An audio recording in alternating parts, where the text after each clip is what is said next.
Hello students, welcome to my YouTube channel. हम class 9th science का chapter number 8 कर रहे हैं। आज का जो हमारा टॉपिक है वो है यूनिफॉर्म सर्कुलर मोशन। यूनिफॉर्म का मतलब मैं पहले आपको बता चुका हूँ, एक कांस्टेंट स्पीड, मतलब कि उसकी स्पीड जो है वो चेंज नहीं होनी चाहिए, एक समान रहनी चाहिए। सर्कुलर का मतलब होता है सर्कल में घूमना, एक ऐसी मोशन जो कि सर्कुलर फॉर्म में है, वो राउंड लगा रही है गोल गोल, और जो है उसकी स्पीड जो है वो यूनिफॉर्म रह रही है, एक समान रह रही है।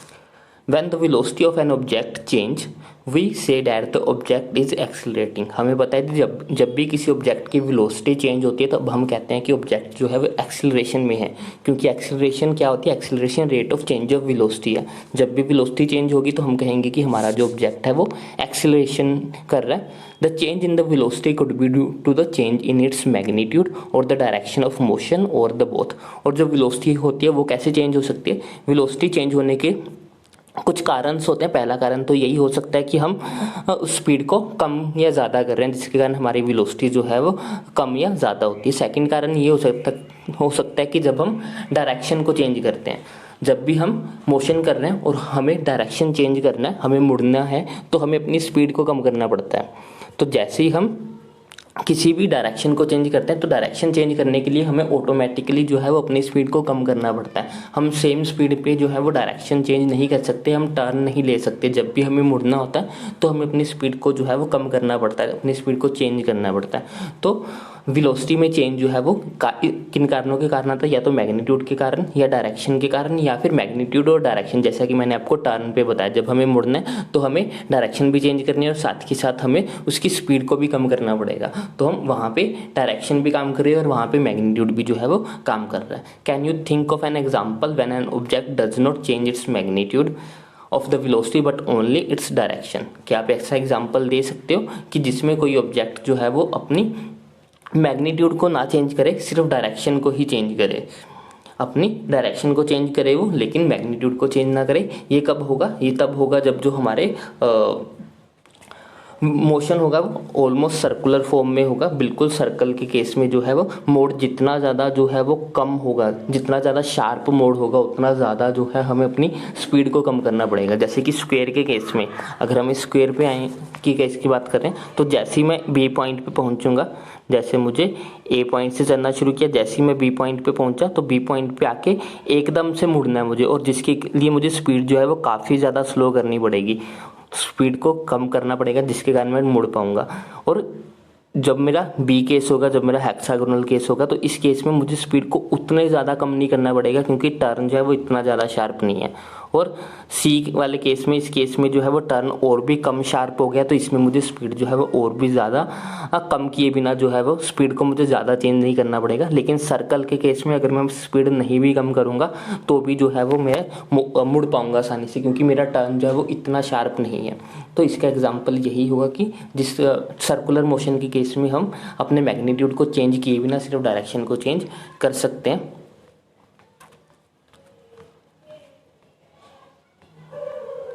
यहाँ पे एग्जाम्पल है, let us consider the example of the motion of the body along the closed path. ये सभी जो पाथ है वो सभी हमारे क्लोज्ड पाथ थे। क्लोज्ड पाथ वो पाथ होते हैं जो जिस पॉइंट से शुरू होते हैं उसी पॉइंट पे खत्म होते हैं। जैसे कि रेक्टेंगल ए पॉइंट से शुरू हुआ था वो एक ए पॉइंट पे ही खत्म हो गया था, तो ऐसे पाथ जो वहीं पे शुरू और वहीं पे खत्म हो जाते हैं उसको हम क्लोज्ड पाथ बोलते हैं। Figure 8.9a shows the path of an athlete along the rectangular track। जो ए फर्स्ट डायग्राम था वो हमें एक रेक्टेंगुलर ट्रैक दिखाता था। Let us assume that the athlete runs at the uniform speed on the straight path A B B C C D and D A. हम ये मान रहे हैं कि उसकी जो स्ट्रेट पाथ पे जो स्पीड है वो एक जैसी रह रही है, मतलब कि ए बी में भी वो जो है वो यूनिफॉर्म स्पीड के साथ भाग रहा है, बी सी में भी यूनिफॉर्म स्पीड के साथ भाग रहा है, डी सी में भी और डी ए में भी। मतलब कि उसकी साइड के अलोंग जो उसकी स्पीड है वो एक जैसी रहती है, वो यूनिफॉर्म स्पीड से भागने की कोशिश कर रहा है। He quickly changes this speed at the corner. लेकिन जैसे वो कॉर्नर पे पहुंचता है तो कॉर्नर पे पहुंच के उसे जल्दी से अपनी स्पीड को चेंज करना पड़ता है। How many times will the athlete have to change its direction of the motion while he completes one तो जो एक सर्कल पूरा एक कंप्लीट रोटेशन जो है, एक राउंड कंप्लीट करने के लिए जो एथलीट को 4 बार अपनी डायरेक्शन कंप्लीट करनी पड़ेगी, अपनी 4 बार जो है वो डायरेक्शन को चेंज करना पड़ेगा। It is clear that to move in a rectangular track once he has to change his direction of the motion 4 time. इसको 4 बार जो अपनी मोशन अपनी डायरेक्शन जो है वो चेंज करनी पड़ेगी। Now suppose instead of A rectangular track the athlete is running along the hexagonal shaped path ABCDEF।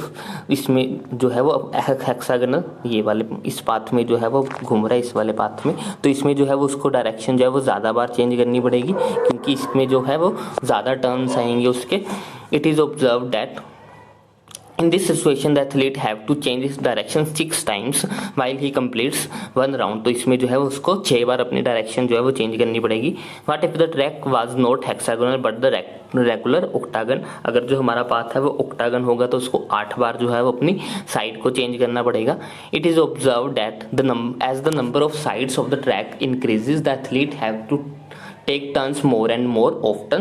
तो इससे हमें ये पता लग रहा है कि जैसे जैसे ट्रैक की नंबर ऑफ साइड्स इंक्रीज हो रही हैं, वैसे वैसे जो है उसके टर्न भी इंक्रीज हो रहे हैं, उसको जल्दी जल्दी टर्न लेने पड़ रहे हैं।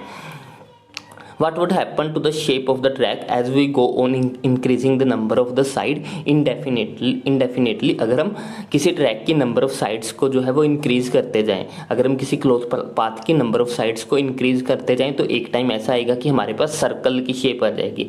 सर्कल की शेप आ जाएगी क्योंकि हम इतने ज़्यादा छोटी होगी है, हमारे टर्न्स इतने ज़्यादा साइड्स छोटी होगी हैं कि वो हमें ऑलमोस्ट जो है वो सर्कल नज़र आता रहेगा। आप देखो जरा इस वाले फिगर में, इस वाले फिगर में और इस वाले फिगर में, दोनों में से ये वाला फिगर जो है ये सर्कल के जैसा ही दिख रहा है ऑलमोस्ट। अगर हमारे नंबर ऑफ साइड्स और ज़्यादा छोटी कर दें तो हमें जो है ये ऑलमोस्ट सर्कल जैसा दिखाई देना शुरू हो जाएगा।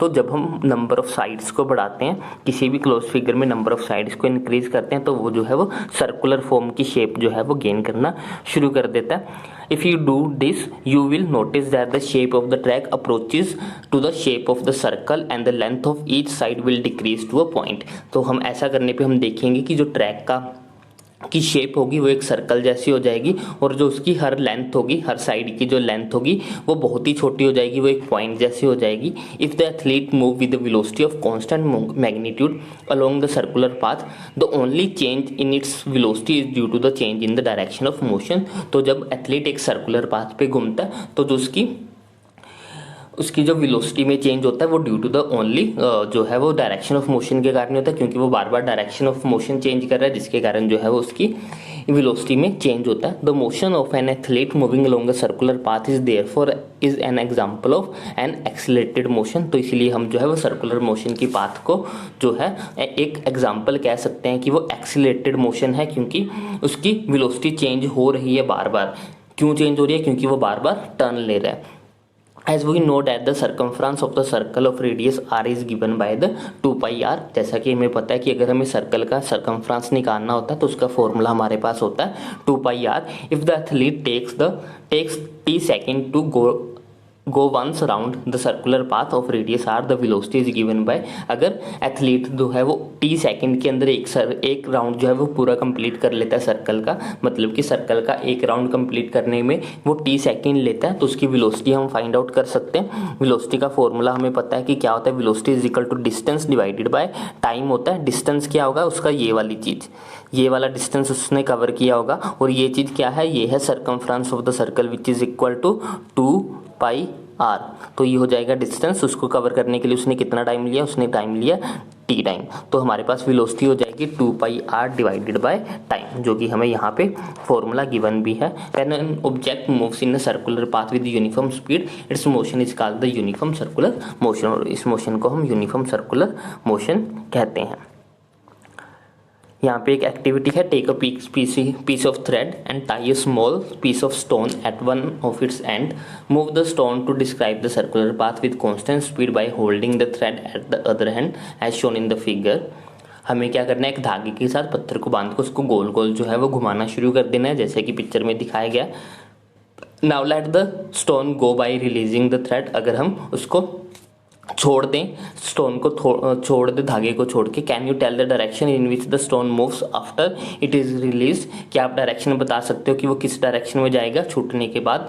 Bye repeating the activity for a few times and releasing the stones at different positions of the circular path, check whatever the direction in which the stone moves remains the same और not. ऐसा बार बार देख करते रहना और हमें जो है वो देखना है कि क्या हर बार जो स्टोन है वो एक ही डायरेक्शन में जा रहा है कि नहीं जा रहा।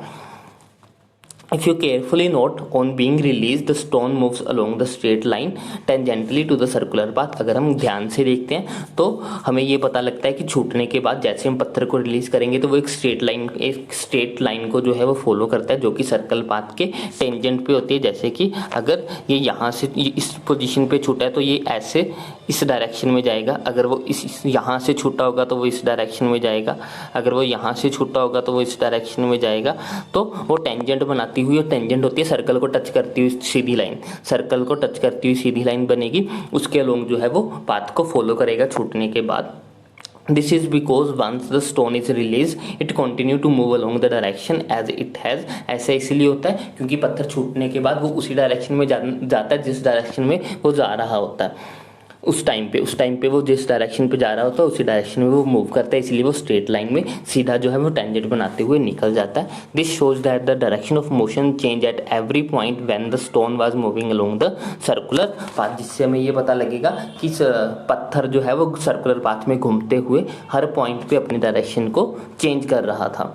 When an athlete throw a hammer or a discus in a sports meet, he or she hold the hammer or the discus in her hand and give a circular motion by rotating his or her own body. Once released in the desired direction, the hammer or the discus move in the direction in which it was moving at the time it was released, just like the piece of the stone in the activity described below। आपने कभी किसी को hammer या फिर discus throw करते हुए देखा होगा। वो थ्रो करने से पहले एथलीट जो है वो घूमते हैं और उसको छोड़ देते हैं। जब उसको छोड़ते हैं तो वो डिस्कस जो है वो सीधी डायरेक्शन में जाता है जिस डायरेक्शन में उसको फेंका गया होता है। There are many more familiar examples of the object moving under the uniform circular motion, such as the motion of the moon, earth, satellite। ये सारे एग्जाम्पल्स हैं जो कि सर्कुलर यूनिफॉर्म मोशन के हैं। तो इसके साथ ही हमारा चैप्टर जो है वो कंप्लीट होता है। आई होप आपको पूरा चैप्टर जो है वो अच्छे से समझ में आया होगा। हमने पूरे चैप्टर को जो है वो डिटेल बाय डिटेल जो है वो एक्सप्लेन किया। अगर आपने मेरी बाकी की वीडियोस नहीं देखी हैं तो आप जाके देख सकते हो। अगर आपको वीडियोस अच्छी लग रही हैं तो इसको लाइक करें, शेयर करें, चैनल को सब्सक्राइब करें। Thanks for watching, bye bye, take care.